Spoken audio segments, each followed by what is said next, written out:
그 사람도 그랬습니다. 박노해. 집 없이 추운 이여. 그 사람도 집이 없었습니다. 노동에 지친 이여. 그 사람도 괴로운 노동자였습니다. 인정받지 못하는 이여. 그 사람도 자기 땅에서 배척당했습니다. 배신에 떠는 이여. 그 사람도 마지막 날 친구 하나 없었습니다. 쓰러져 웃는 이여. 그 사람도 영원한 현실 패배자였습니다. 그 사람도 그랬습니다. 그러나 그에게는 믿음이 있었습니다. 포기하지 않은 희망이 있었습니다. 피투성이로 품은 사랑이 있었습니다. 그것을 온몸으로 끌어안고 자신의 패배와 죽음까지를 끌어안고 마침내 무력한 사랑으로 이루어낸 것입니다. 그 사람도 그러했듯이 당신도 그러할 것입니다. 이 지상의 작고 힘없는 사람 중에 하나인 당신 속에 그가 살아계시기 때문입니다.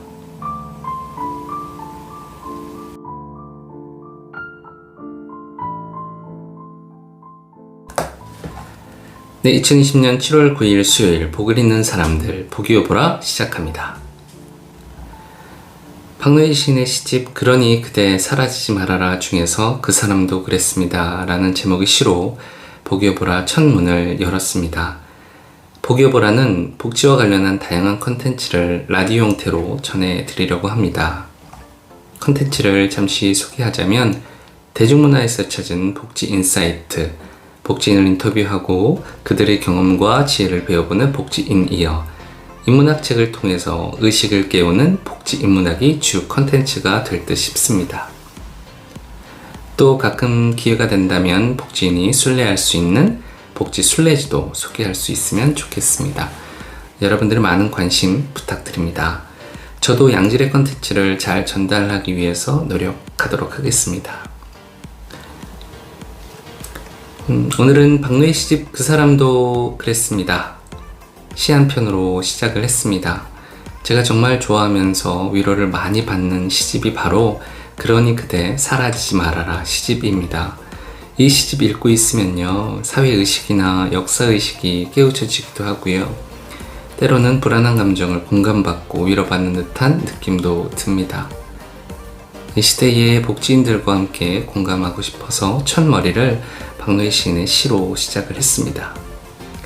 보기요보라의 첫머리는 아마도 신앙송으로 매번 시작하지 않을까 싶기도 한데요, 제가 가끔 써놓은 짤막한 일상의 적발임도 있으니까요, 그 내용도 함께 소개를 할게요. 기대 많이 해주십시오. 박노해 시인에 대해서 조금 더 이야기를 하자면요, 박노해 시인의 본명은 박기평이라고 합니다. 군부독재의 저항 시인이었기 때문에 감시를 피해서 박노해라고 하는 필명을 사용했고요. 박노해는 박해받은 노동자의 해방이라는 뜻이라고 하네요. 7년여 수배 끝에 안타깝게도 1991년에 체포되고 옥중에서 두 번째 시집 참된 시작과 1997년에 사람만이 희망이다를 출간했습니다. 그리고 이듬해인 1998년에 7년 6개월의 수감 생활을 끝으로 석방되었습니다. 이후 민주화운동 유권자로 복권되었으나 국가 보상금을 거부했다고 해요. 과거를 팔아서 오늘을 살지 않겠다는 유명한 이야기를 남기기도 했죠. 이후에는 아프리카, 중동, 아시아, 중남미 등 가난과 분쟁 현장에서 평화활동을 이어왔고요. 2010년에는 가난과 분쟁 현장에서 쓴 304편의 시를 엮어서 12년 만에 신작을 출간했는데요. 그 시집이 오늘 소개해드렸던 그러니 그대 사라지지 말아라입니다. 어쩌면 역사의 일상을 담담하게 표현하고 또 글이 난해하거나 복잡하지 않고 전문적인 표현보다는 우리 일상에서 쓰는 평이한 말을 사용해 시로 지었기 때문에 이렇게 많은 사람들의 사랑과 공감을 받지 않았는가 싶습니다. 오늘 시도 그러했지요. 저는 이 시 읽으면서 위로를 많이 받았는데요. 특히 마지막에 이런 구절 있죠. 그 사람도 그러했듯이 당신도 그러할 것입니다. 이 지상에 작고 힘없는 사람 중에 하나인 당신 속에 그가 살아계시기 때문입니다. 이 대목이 저는 마음에 많이 와닿았는데요. 최근에 많은 분이 코로나19로 인해서 어려움을 겪으시잖아요. 걱정과 불안에 누군가에게 의지하고 싶은 마음도 들고요. 저도 최근에는 그런 감정이 많이 생겼습니다. 그때 우연히 이 시를 보았는데 많은 위로를 받았어요. 한동안 잠시 잊고 있었던 제 안의 그분을 떠올리기도 했죠. 또 시를 읽으면서 영화 한 편도 문득 떠올랐습니다. 멜 깁슨 감독의 작품인 패션 오브 크라이스트라는 영화였습니다. 제가 대학교 때 봤던 기억이 나네요.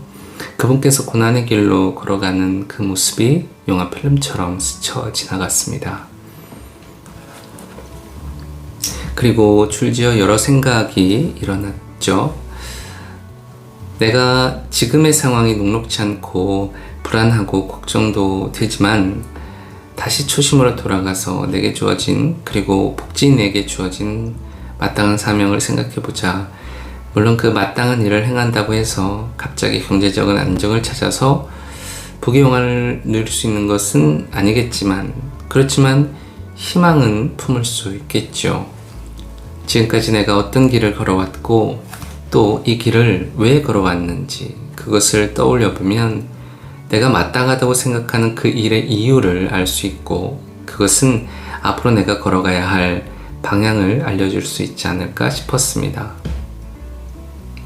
그리고 그 길을 안다는 것 자체가 희망을 품을 수 있다는 또 다른 뜻이기도 할 테니까요. 불안함이 어디에서 올까? 이런 생각을 하다가 물론 경제적 불안정이 가장 큰 요인일 수 있겠지만 그보다도 내일의 희망을 품지 못하는 것 그것이 더 괴롭고 불안한 일 아니겠습니까? 그러니 조금 더라도 복진이라면 마땅히 걸어가야 할 길 생각하고 조금씩 그 길을 걸어가야 하지 않을까 싶습니다. 네, 저는 이 시 읽으면서 이런 생각했습니다. 혹시 내용 보시고 함께 공감하고 싶은 사연이나 듣고 싶은 시가 있다면 네이버 카페 복이어에 답글이나 댓글 달아주십시오. 복이어 네이버 카페에는 제가 링크를 달아놓겠습니다. 네, 다음 순서로 넘어가 보죠. 다음은 내 삶의 타임라인 시간입니다. 페북이나 카톡으로 알게 된 지인의 소식을 전해드리는 컨텐츠인데요. 아무도 이번 컨텐츠의 페북이나 카톡 소식을 저에게 전해오지 않았습니다. 왜냐면 오늘이 1회이기 때문에 오늘 첫 소개이기 때문에 이런 소식들을 전해오지 않았죠. 당연한 거죠. 그래서 우선은 홍준호 타임라인에는 어떤 소식이 올라왔을까 그 소식을 전해드리려고 합니다. 네, 어제였죠. 7월 8일 강원남 선생님이 생일이었다고 합니다. 네, 생일 축하드립니다. 죽음복지의 지평을 넓히기 위해서 애쓰시고 계신 웰다잉 연구소 소장님 강원남 선생님 어제 생일이었고요. 전국적으로 꽤 유명하신 분이십니다. 현재 관련 분야에서 왕성한 활동을 하고 있죠. 예, 소장님의 생일 진심으로 축하합니다. 다음은 김석 선생님 소식입니다. 김제사회복지관 두롤마을 그리고 고마수다 단체에서 연합해서 마을에서 복지의 길을 묻다라는 주제로 랜선 컨퍼런스를 7월 31일에 진행한다고 합니다. 마을 복지에 관심 있는 80여 명, 그러니까 오프라인 30명, 온라인 접수 50명을 선착순으로 받아서요 진행이 되는 이번 행사는 오노포믹스 컨퍼런스가 될 듯합니다. 장소는 두얼로울 마을이고요. 강연, 토론, 콘서트, 팜파티 등 다양한 콘텐츠로 여러분들을 찾아뵙는다고 하니까요. 여러분들의 많은 관심 부탁드립니다. 네, 이번에는 제주에 계신 고한철 선생님 소식입니다. 고한철 선생님께서는 신수연이라고 하는 동네 식당에서 매월 1회 동네 어르신들을 위해서 국선치 나눔 행사를 진행하고 있는데요. 안타깝게도 코로나로 인해서 잠시 활동을 멈추고 있다고 해요. 그럼에도 고한철 선생님과 그리고 함께 행사를 진행하는 분들의 따뜻한 마음이 이웃들에게 잘 전해지길 바라는 마음입니다. 네, 이렇게 홍준호의 타임라인 소식 전해드렸고요. 혹시나 기관이나 개인이 특별히 전하고 싶은 타임라인 소식이 있다면 네이버 카페를 통해서 답글이나 댓글로 남겨주십시오. 동료 생일 축하 사연도 좋고요. 기관 홍보 소식도 좋습니다. 서로 응원하고 위로하고 싶은 사연이 있다면 더욱 좋겠고요. 개인 활동도 좋습니다. 하여튼 페북이나 카톡을 통해서 전하고 싶은, 알리고 싶은 소식이나 내용이 있으시면 보기와 카페를 통해서 답글이나 댓글 남겨주시면 홍보하면서 소식 대신 전해드리도록 하겠습니다. 네, 또 다음 순서로 넘어가 보죠. 이번 순서는 대중문화에서 찾은 복지 인사이트 시간입니다. 이번에 소개할 대중문화는 드라마 슬기로운 의사생활입니다. 최근에 종영한 작품이죠. 저도 굉장히 재밌게 봤는데요. 줄거리를 잠깐 소개하겠습니다. 한 사람 한 사람 생로병사가 모여 수만 가지 이야기를 녹아 있는 곳. 탄생의 기쁨과 영원한 헤어짐에 전혀 다른 인사들이 공존하는 곳. 같은 병을 가진 것만으로도 큰 힘이 되다가도 때론 누군가의 불행을 통해 위로를 얻기도 하는 아이러니한 곳. 흡사, 우리 인생과 너무도 닮아있는 곳. 바로 병원이다. 그 병원을 지키는 평범한 의사들이 있다. 적당한 사명감과 기본적인 양심을 가진 병원장을 향한 권력보다 허기진 배를 채우는 식욕이 앞서고 슈바이처를 꿈꾸기보다 내 환자의 안녕만을 챙기기도 버거운 하루하루 그저 주어진 일에 충실한 5명의 평범한 의사들. 이제 40살에 접어든 그들이 각기 다른 인생의 형태를 한 채 병원이라는 곳에서 다시 만나 병원에서 사람 사는 이야기를 전해드리는 드라마이다. 네, 이렇게 줄거리를 간략하게 소개를 했고요. 그 주인공 중 한 명이 전미도라고 하는 배우입니다. 극중 최송화라고 하는 인물이었죠. 최송화 의사는 굉장히 매력적인 캐릭터였습니다. 자기 일에는 빈틈없는 전문가다운 모습을 보이지만 환자를 대할 때는 그 환자를 매우 인격적으로 대하는 모습을 보이면서 저는 개인적으로 많은 인사이트를 얻었습니다. 그리고 노래를 몇 가지 인상 깊었던 장면이 있었습니다. 그 중에서 최송화 의사가 환자를 상담할 때 의사인 내가 전문가니까 그냥 시키면 시키는 대로 하세요. 이렇게 권위적이고 일방적으로 환자에게 지시하지 않고요. 친절하게 자세하게 환자의 질병을 설명하면서 진심으로 환자를 걱정하고 위로해 주려는 장면이 나옵니다. 이 장면이 저는 매우 인상 깊었습니다. 어떤 질병을 치료하는 데 있어 의사의 도움이 절대적으로 크겠지만 그래도 중요한 것은 환자 스스로 어떤 질병이 있는지 어떻게 치료하면 좋을지 알고 그 병의 치료 여부를 자신이 선택, 통제할 수 있어야 한다는 것을 복지인으로서 다시 한번 깨달았던 부분이기 때문입니다. 최송화 의사는 그 사람이 가진 질병 그 너머에 사람을 보려 했던 것이고요. 그 사람을 인격적으로 대하려 했기 때문에 그런 태도를 보인 것이 아닌가 싶습니다. 그래서 환자에게 그 질병에 대한 내용과 치료 방법 그리고 향후 치료 계획을 아주 자세하게 설명하려 했던 것이죠. 사회복지 현장에서도 이러한 일들이 많이 있습니다. 특히 사회적 약자가 사회복지사를 만나 상담을 하고 복지 서비스를 받을 때 이러한 상황이 생기죠. 사회적 약자인 복지 당사자가 문제를 해결하고 복지를 이루기 위해서는 도움을 받아야 하기 때문에 불평등한 관계로 만날 수밖에 없는 상황에 놓이게 됩니다. 이것은 사회복지사나 기관이 나쁜 마음을 먹어서 그런 것은 아니고요. 사회복지사가 가지고 있는 본질적인 위험입니다. 그래서 현장에 있는 사회복지사는 당사자를 만날 때 조금 더 신중한 태도를 보여야 하는데요. 사회적 약자인 복지 당사자를 인격적으로 대하기 위해서는 제가 궁리한 방법은 우선 사회복지사가 당사자와 동등한 위치에 있다, 혹은 사회복지사가 당사자보다 더 낮은 위치에 있다는 이런 마음을 품어야 하겠고요.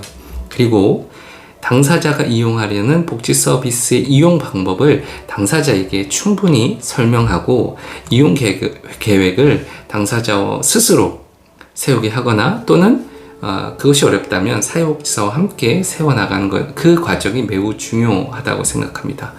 실은 그런 과정 자체가 사회사업이고 또 당사자를 인격적으로 돕고 있는 과정이기도 하죠. 누군가에게 인격적으로 존중받고 존재 가치를 인정받는 경험이 주어지는 것이기 때문에 그렇습니다. 설명하고 묻고 의논하고 부탁하는 그런 과정을 거치지 않고 복지 전문가로서 내가 문제를 해결하기 위해 내가 어떤 복지 서비스만을 당사자에게 제공한다면 그것이야말로 당사자를 소외시키는 일이지 않을까 싶습니다. 네, 오늘의 복지 인사이트 드라마 슬기로운 의사생활 스르생에서 찾아봤습니다. 앞으로도 여러분들이 조금 더 쉽게 복지에 다가갈 수 있도록 다양한 대중문화에서 복지와 관련한 인사이트를 여러분들께 전달을 해드리도록 노력하겠습니다. 자, 오늘의 모든 보기어 보라 콘텐츠는 이것으로 마치려고 합니다. 보기어 보라 2회에서는 사회복지와 관련한 인문학 책을 소개하도록 할게요. 보기어 보라 끝에는 노래를 한 곡 추천을 해드리는 시간이 있는데 마침 스리생 드라마가 오늘 주제로 나왔기 때문에 관련 노래를 선정해 봤습니다. 최근 화제가 되고 있는 곡이죠. 전무도 배우가 부른 사랑하게 될 줄 알았어 추천곡으로 소개하면서 마치겠습니다. 노래를 유튜브를 통해서 들려드리고 싶었으나 저작권 문제로 추천만 하는 것으로 가름하겠습니다. 대신 네이버 카페에서는 링크를 걸어놨으니까요, 들으실 수 있으실 거예요. 그럼 보기어 보라 마치겠습니다. 마지막 멘트 할게요. 지금 당신이 가는 곳이 어디인지 모르지만 그 길 끝에는 설렘과 평안함이 공존하길 바랍니다. 반가웠어요.